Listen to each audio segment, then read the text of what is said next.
I definitely believe this is one of the most important picks in the whole entire 2024 NBA draft, and that is, of course, the Washington Wizards projected top 6 pick. Again, the draft lottery hasn't, of course, happened at the time of making this video, so I decided to actually go over what the official NBA standings do look like, which would have the Wizards selecting in pick number 2, and of course make my mind up from there. Again, there were a lot of really good players to select from, but I definitely feel like I have picked, I think, the best player available who hopefully will take the Washington Wizards into being a playoff contending team very soon. Again, before we do get into it though, I do highly recommend you guys go and check out my official top 5 draft picks in the 2024 NBA mock draft. Of course, that way you can see who I have all the other teams selecting, and again, who of course went pick number 1 to the Pistons before the Wizards, of course, have pick number 2. But I guess without further ado, let's just get straight into it. With the second overall pick, we do have the Washington Wizards, who are really now starting to hit this full rebuild mode, which I think is it's definitely a long time coming, and they're definitely adding some really nice pieces, and it so does happen that with the second overall pick, I think there is a perfect player for them here who is going to help out so much on this team if they do, of course, decide to draft him. A guy who I think could possibly be the first overall pick, depending how this goes, is, of course, Alexander Sarr, who, in my opinion, I do think is possibly the best player in this draft class. He is a 7'1" power forward / center who just came off a season with the Perth Wildcats in the NBL, who I think are kind of renowned as the greatest Australian basketball team that we have seen so far. He had an extremely impressive season for them, really quickly becoming one of the best defenders in the whole entire league, which has already been noted to be one of the best defending leagues in the whole entire world. Again, there's a lot of different names that people are kind of throwing, as this guy with a comparison. I think this guy plays a bit like Evan Mobley.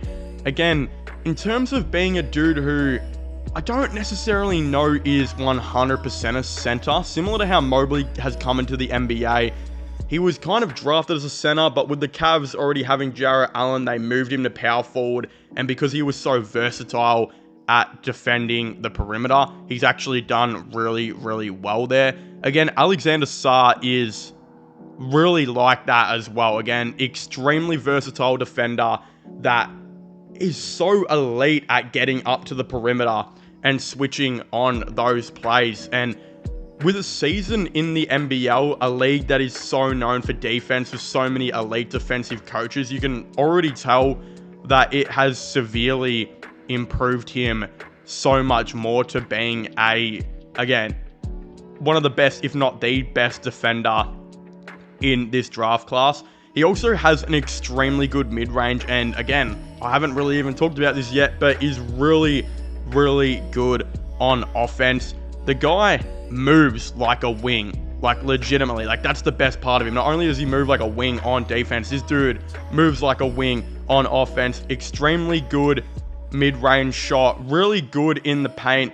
Again, his 3-point shot, obviously similar to Evan Mobley, might need definitely some work here and there, but you definitely see like attributes where this dude could hopefully become a 3-point shooter. Again, typically if you've got a really good mid-range, that's already a great stepping stone, and you just can't tell me this dude wouldn't be the most perfect player to add to the Washington Wizards team as they stand.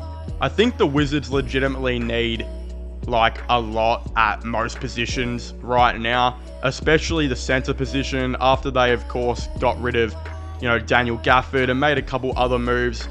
There's definitely a massive hole right there at center, and I mean, even power forward, like they could definitely use a guy who could switch on both of those positions. Now, Will he be a center straight away? I'm not too sure. On most teams, he would probably start at power forward, but with how the Wizards are going right now, again, they probably can afford to put him at the center position and let him develop, there quite well. And again, with how he is going in the NBA right now, the fact that he's 7'1" and can guard the perimeter to an elite level, he's going to work so well in the NBA. I think he's got like Evan Mobley, in my opinion, kind of written all over him in terms of how he plays.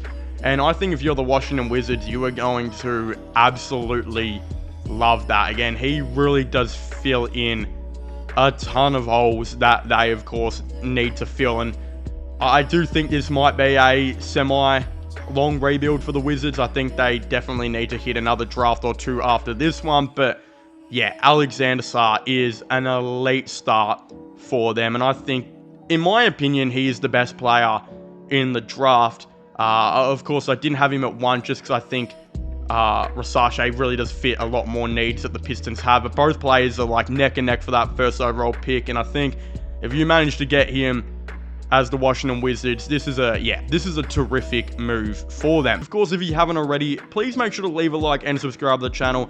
Comment your thoughts and opinions down below, guys. What do you think about my NBA mock draft? Do you guys agree with my top 5 picks? Again, picks 6 through 10 will be, of course, coming very soon.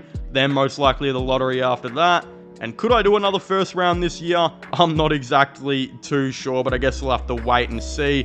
This has been my way too early 2024 NBA mock draft. Hope you enjoy. Make sure to leave a like, subscribe, and comment. And I'll see you guys next time. Goodbye.